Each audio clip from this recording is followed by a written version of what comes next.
Thanks for listening. This is Coming Out Stories from What Goes On Media with me, Emma Goswell. It's a podcast which pretty much does what it says on the tin.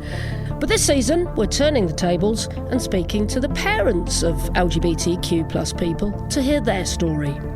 In this episode, we're meeting another mum of a trans child. Sarah now volunteers for FLAG, helping other parents, but told me she had to go on her own journey of education and understanding first.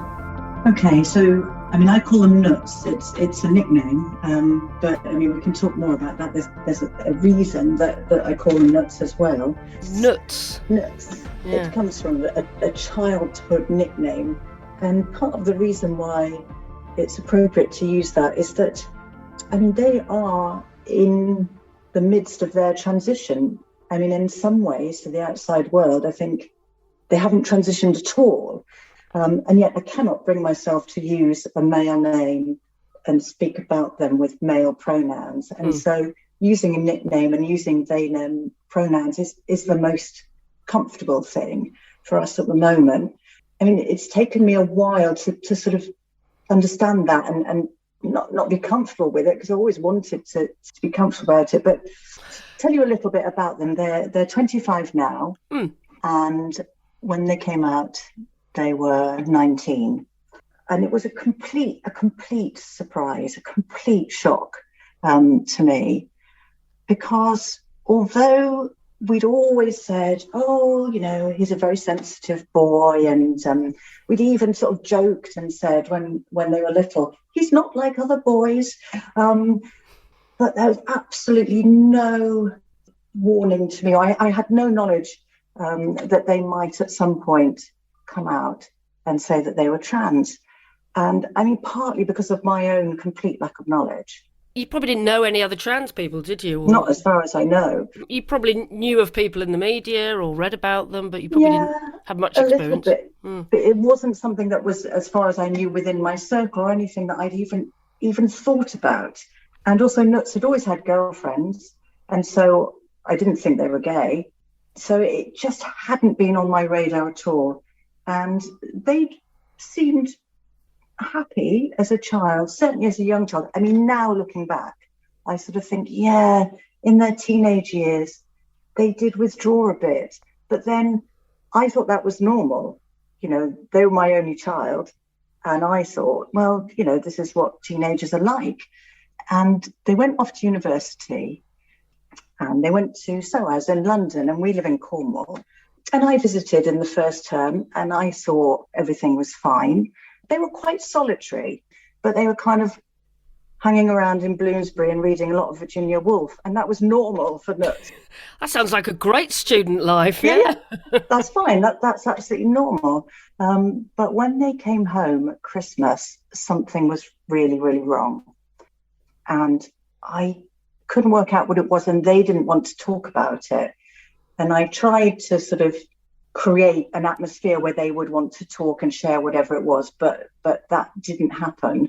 And eventually, I think maybe on Christmas Day itself, they said, I don't know if I'm going to go back to university. And then the day before they were due to go back, and they obviously hadn't booked a train. And I said, well, look, what's happening? Are you expecting me to give you a lift back to London? I can do, but, what's going on? They said, I'm not going back.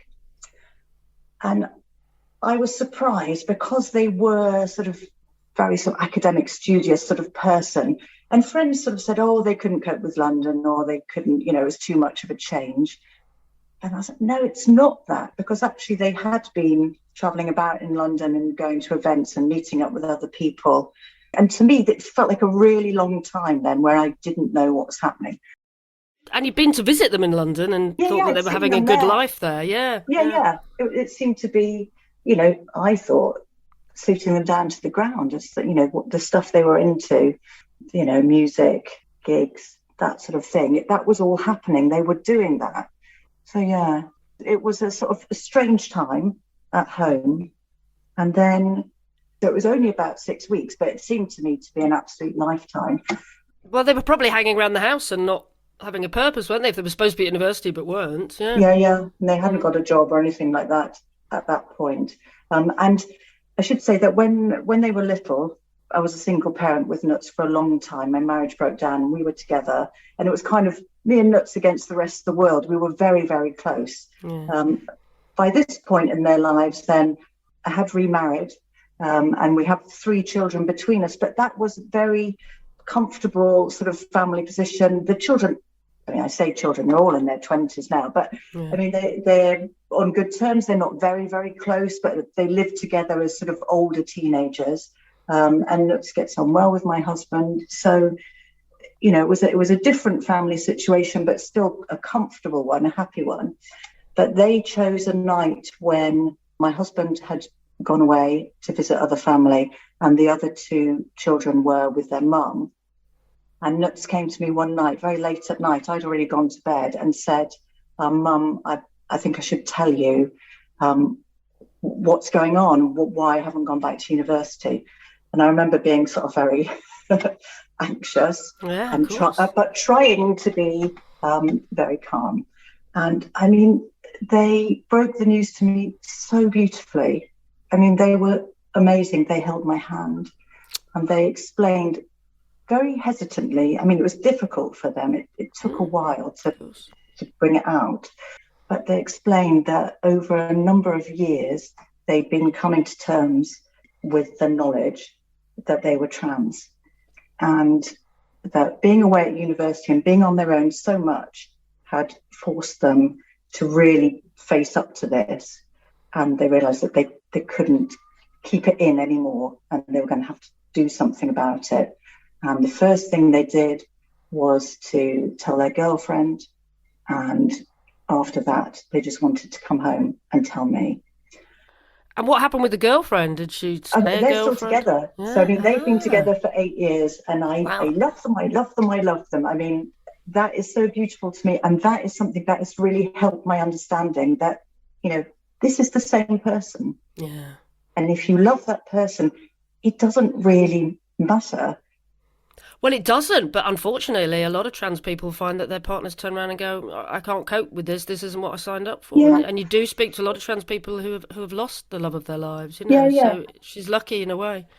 I also don't judge those people. You know, it is a big thing to get your head around. But I think if you can understand it in those terms, it's actually very, very beautiful. And I also think it's very empowering for everyone to think, actually, you don't have to be constrained by these labels, by these boxes. You can just be who you are and hopefully meet someone who recognizes you and loves you, whatever. However, that's something, you know, we're quite a few years on now. You know, in that moment, on that night, I was completely lost. I remember Noots asking me, is there anything you want to ask me?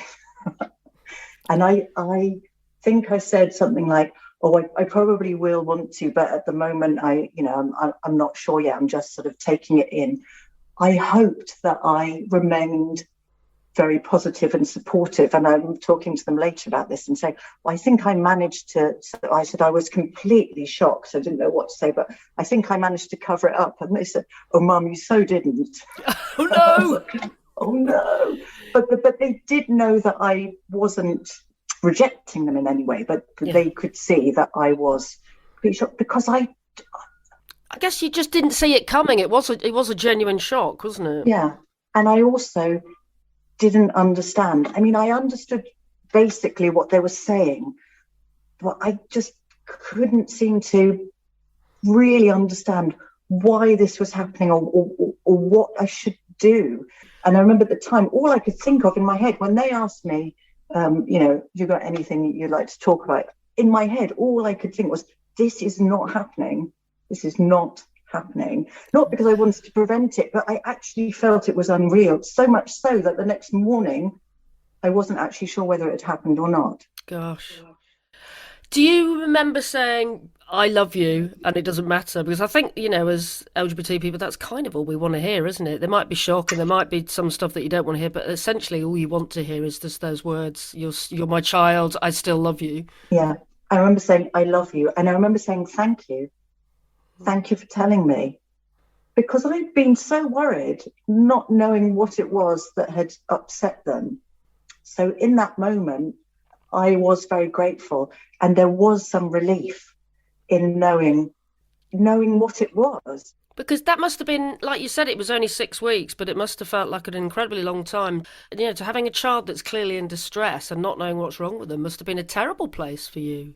But it didn't end then. Although I say there was some relief in knowing, then I felt this terrible guilt because they had been struggling with this for 5 or 6 years. Yeah.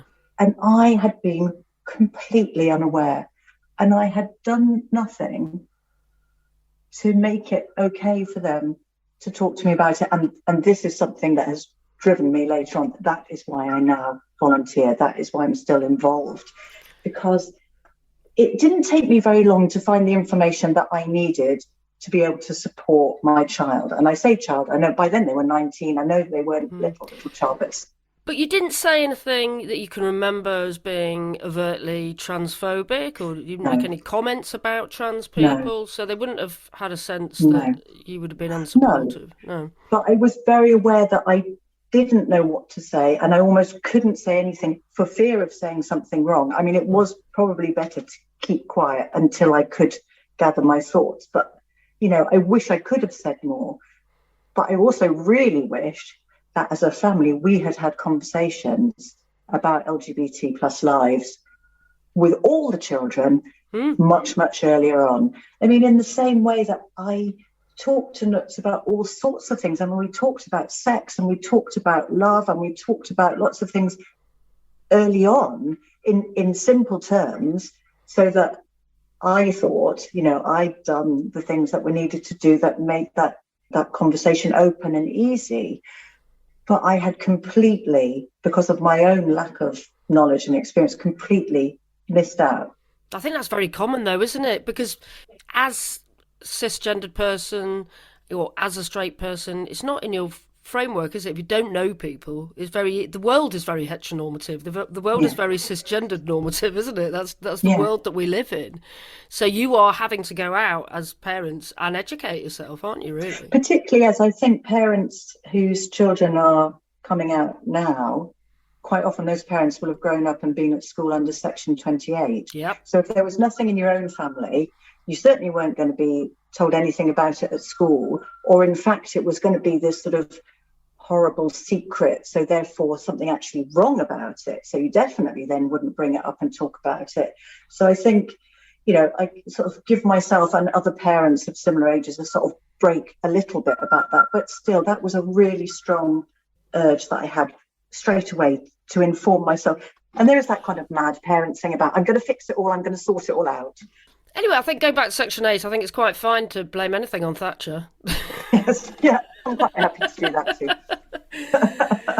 Yeah, but going back to her childhood then, because I've spoken to enough trans people to know that I'd say most trans people probably know when they're a young child. If you go back to the first episode of this series, we spoke to a mum called Annie whose daughter said to her at the age of 3, I don't want to wear boys' clothes anymore. At the age of 3.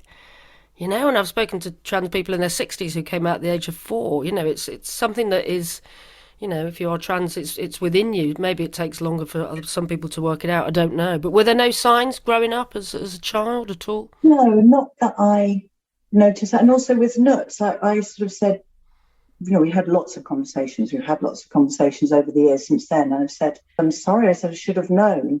And they said, well, I didn't know what it was. So how would you have known? And I wonder, because when they came out, what I heard was, I'm transgender. So what I imagined was, okay, you are now going to transition to female. You're going to change your name to a girl's name. And in fact, they have selected a girl's name, but actually they haven't started using it yet. And you will present in a feminine way, and you will do all this sort of thing. But no, they don't do those things. They see themselves as female. They haven't particularly changed the way they dress. Funny enough, when we go out together, people perceive them as female quite often, and they are addressed as female. But apart from growing their hair, they haven't really changed their appearance. They haven't yet partly because of waiting times, had any kind of medical help for their transition. But they have applied to see... Oh, yeah. To go to a gender clinic, yeah. Yeah. And we did that straight away. And that was one of the first things. Because I think there is that thing as a parent, you then want to help, you want to sort things out. So one of the first things we did was to go to the local GP, and that was within a week, and got referred. So that referral was 6 years ago in February. After 18 months, they had their first appointment. They have not had their second appointment yet. And is that partly the pandemic, or is that just the sheer volume of people that are sheer volume? So much to the point where, when parents, because I suppose particularly of younger children, you often hear parents of trans youngsters, worrying about things are going to change really quickly. And that was a worry for me at the beginning. Now it's like, come on, I want them to go private. I want to help them. So that if you told me on that first night that I would be trying to push things ahead and rush things on, although it's not rushing, is it, after so long? It's not a fast thing. They must be incredibly frustrated by that. Oh, yeah. But I also sometimes wonder what the intention of their transition is and whether they're still developing and exploring with that. And that seems to be, for me now, also okay. Whereas at the beginning, I understood, I'm going to transition, right, this is going to happen. I'm going to have hormones, I'm going to have surgery, I'm going to change my name, I'm going to present like this, etc. And now their transition will be their choice. And whether they feel more free, if people understand who they feel that they are, will they need to choose? Oh, interesting. And have you had that conversation with her? We've tried a little bit. I've tried a little bit. I don't want to stir up more frustration with the waiting, but I've certainly tried to encourage, them to have some money from me and go privately and do that. I think there is a fear there still of going through all that. It's not an easy thing to do. It's really difficult, isn't it? But also things aren't always clear cut, are they? So, there's a lot of talk about binary these days, and a lot more people are identifying as non-binary. And the same way that sexuality is on a spectrum, and, the bisexuals always get forgotten about, but everything is on a bit of a spectrum, the same as it is for gender. Yeah. So it's not always clear cuts, is it? And I find that really, really interesting. And that was the information that I needed to get that kind of full understanding, and then kind of let go of it and realize that this is about them. I will support them in whatever way that I can. It's not appropriate because they're not a young child to go marching in there and trying to get everything done. But that is the urge of a parent, I think, sometimes, to just, you want to help them, you want to make it all right. And that's very difficult when it's something that you haven't foreseen, don't know anything about. And then you're learning as well the best way to help.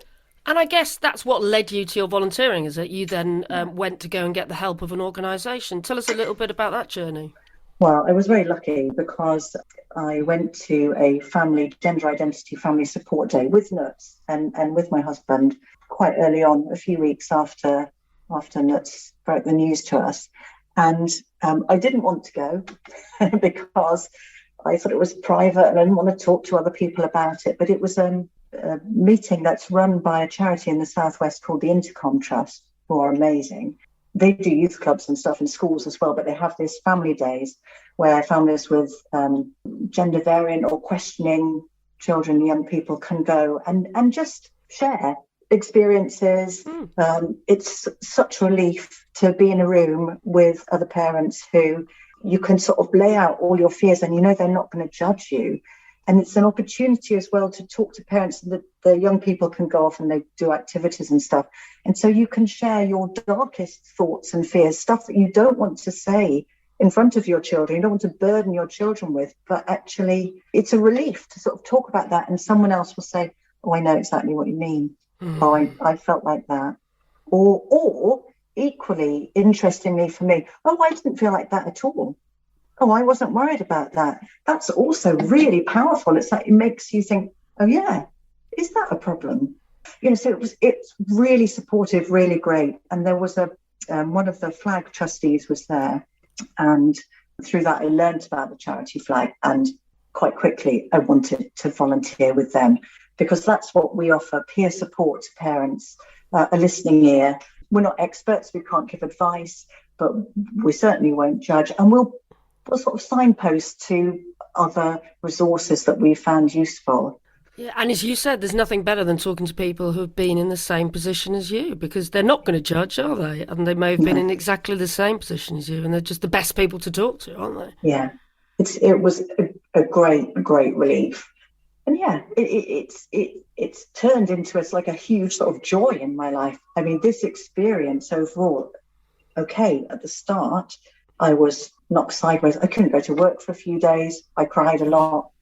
But now I would say, it's been such a positive thing in all our lives. I mean, my relationship with Noots, I mean, if you can share something so personal and so difficult, I mean, it shouldn't be difficult, but it was difficult.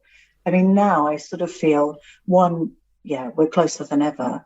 And two, I also really think, to know who you are, and that in the face of everyone sort of telling you, and society telling you, you're not that, you're this, but to know that, to be able to come out and say it and live it, I just think, wow, they're really sensitive, and they're also really strong. Yeah, absolutely.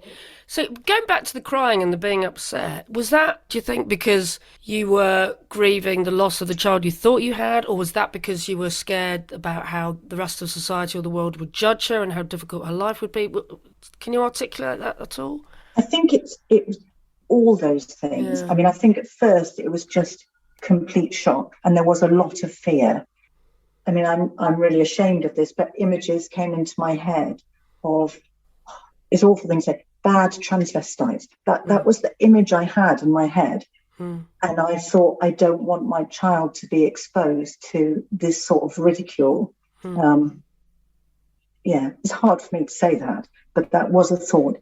And then, yes, there was this really strong sense that my beautiful little boy, my beautiful little baby, that was the feeling I had, that there was lost. And I could remember holding them in my arms as a baby, and they were perfect.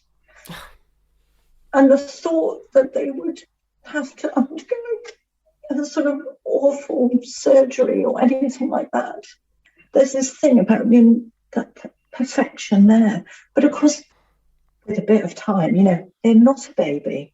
They were 19, and they were still that baby, and they were still perfect. And now they're developing like this. I mean, everybody changes. Everybody changes in appearance. Everybody grows up. But there was that, there was a grief.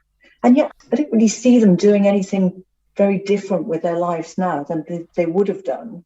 No, thank you for articulating that, because I think that's hard. It's hard to admit that as a parent, but it's really important, I think, for us as LGBT people to understand what parents go through, which is why I was so keen to do this series, really.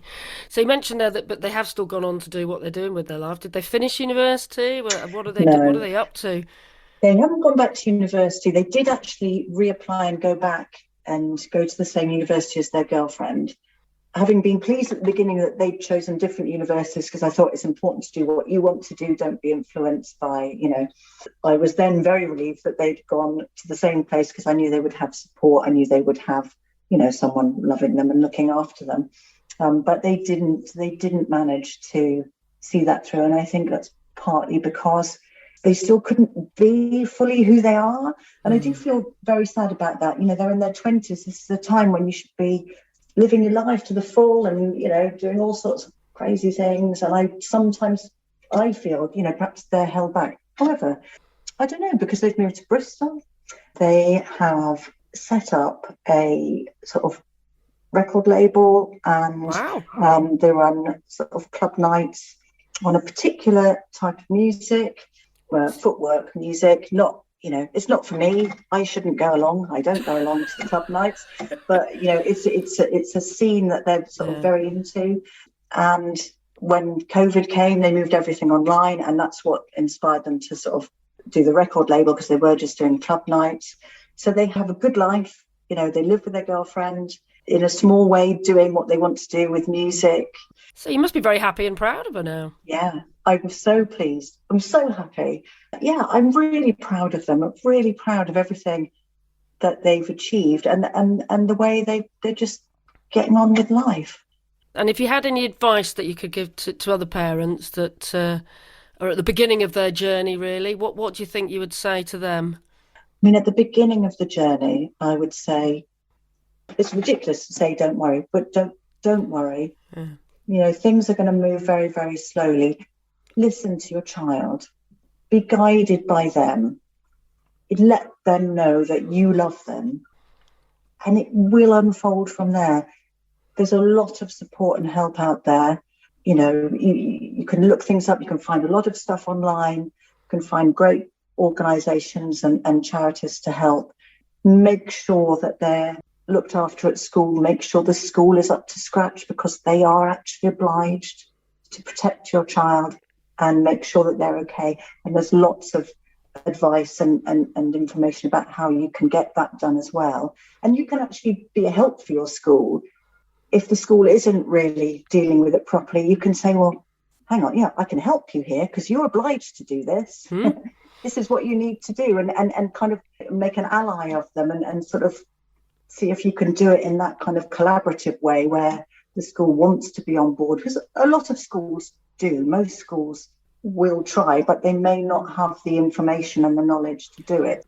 And of course, you're involved with FLAG, aren't you? Are they based in London, or do they have sort of programmes all over the country, or do you do a lot of stuff online? How does it work? Yeah, we're all over. We have a lot of resources on our website, and I would say particularly our booklets, which we've developed with LGBT young people and with trans young people and with parents also. There's a lot of quotes, a lot of anecdotes and experiences in there.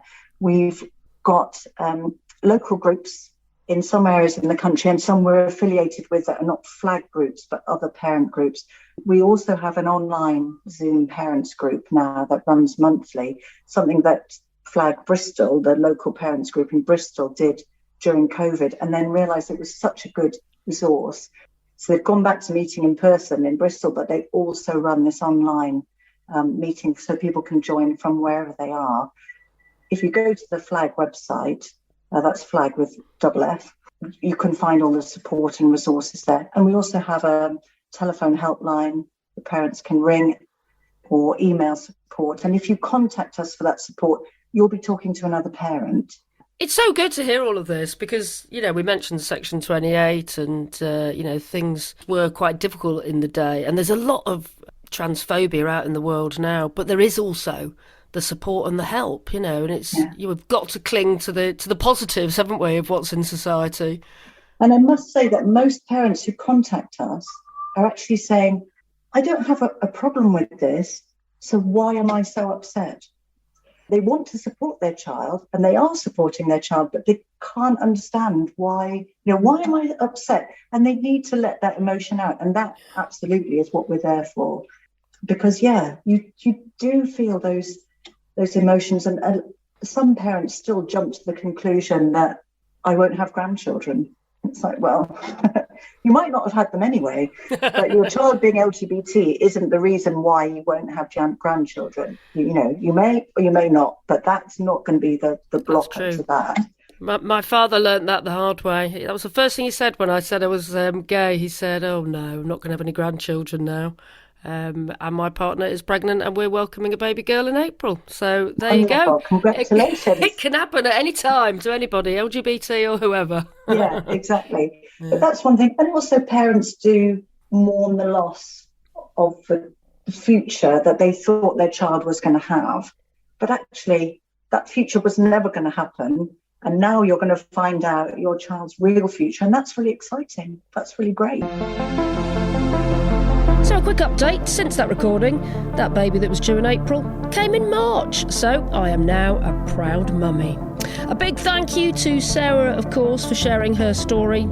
And if you want to find out about the support that FLAG can offer you, just go to their website. That's fflag.org.uk. fflag.org.uk. There are some really great resources on there actually, and you can also find links to parent groups across the UK. Don't forget, of course, if you do have a trans or non-binary child, there's another great charity offering support, and that's Mermaids.